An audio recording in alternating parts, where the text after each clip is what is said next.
Salam! Peace! At ito na naman ang malabundok nating books. Wow! Second to the last or third to the last na yata ito sa mga parating pang book parcels. What? So all of these are pre-loved and at a very good condition.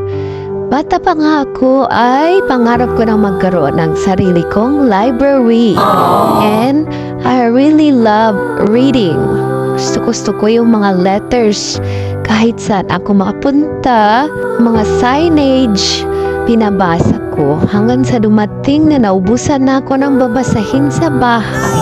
Halos lahat ng books from school, nabasa ko na nga. And then ngayon, nagkaroon ako ng chance na makabili ng mga murang books sa mga live sellers. Nag-umpisa sa isa, then sumunod hanggang sa ilang sellers na ang nabilhan ko ng mga books na ito. And I really love them because I want my kids to love books and reading too. Iwas screen time na din. Ayan, ang gaganda. Maasalama.